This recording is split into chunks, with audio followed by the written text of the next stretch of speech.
Bueno, buenos días, profesor. Quien le habla Maximiliano Pinieski. Voy a tratar de resumirle en pocas palabras lo que se trató nuestro video que ha elegido nuestro grupo sobre el tema a tratarse, que era la deuda externa y la claudicación de la soberanía, cuya conferencia fue dictada por el licenciado Alejandro Olmos Gaona. En lo que intentamos hacer en este ensayo fue de entender por qué la soberanía siempre va siendo violada sistemáticamente por medio de la toma de deuda externa. Entonces, lo que tratamos de intentar de ver y con algunos ejemplos dentro de la historia argentina de cómo estas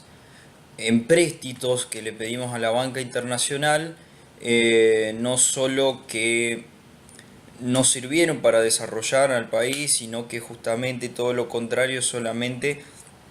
se dedicó a especular y a hacer riquezas para unos pocos. Entonces ponemos, como lo dice el licenciado en su conferencia, que cuando Argentina quiere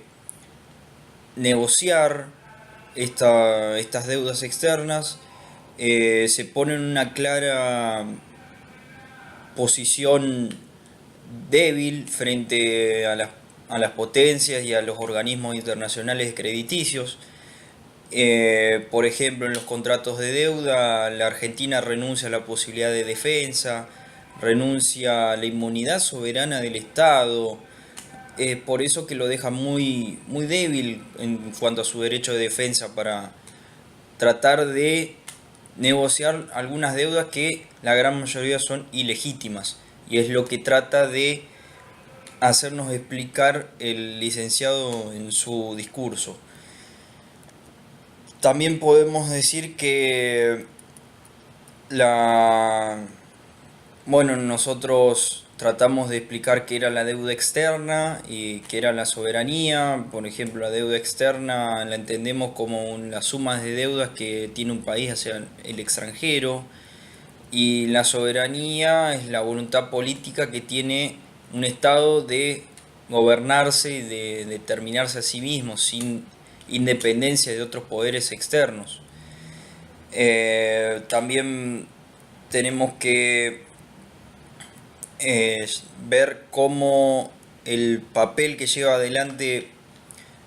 más en esta época, en estos últimos 40 años o 50 años que lleva adelante los Estados Unidos mediante el Fondo Monetario Internacional, que a través de esta entidad es la que mayor toma de deuda se hace y es la que más nos somete en cuanto a sus planes de pago y sus intereses altamente significativos y muy perjuiciosos para el país. Tratamos de hacer también una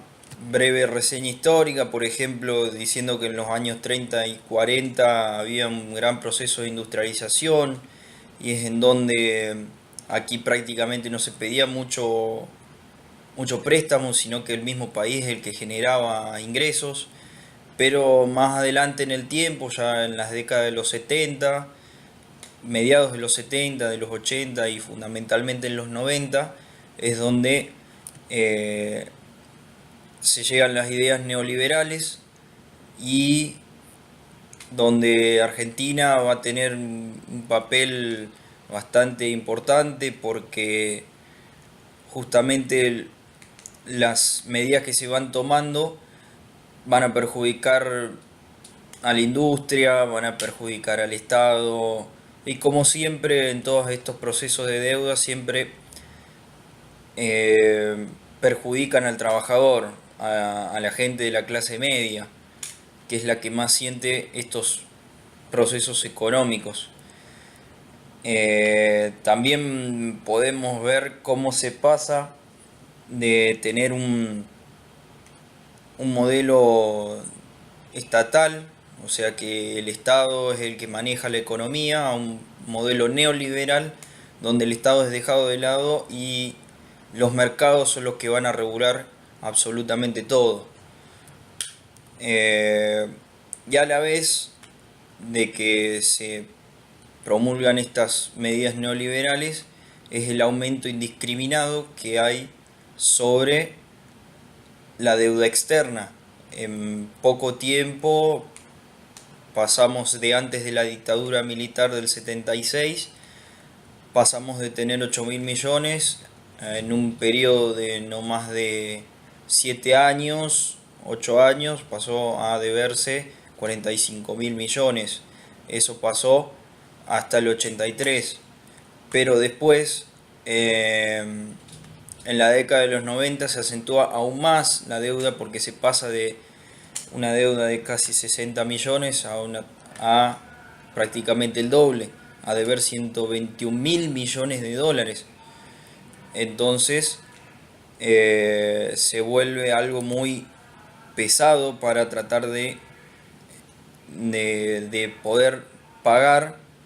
y a la vez poder tener algo de desarrollo en el país, cosa que no ocurrió,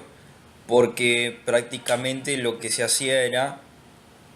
pagar las deudas y a la vez contraer más deudas para pagar esas deudas, y queda muy poco de remanente para poder invertir en el país.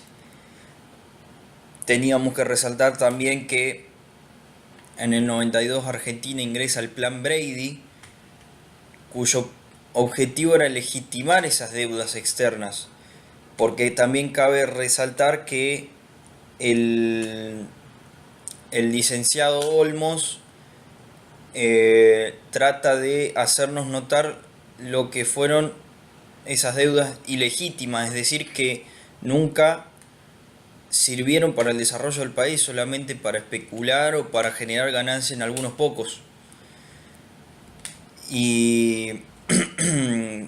por ahí después el licenciado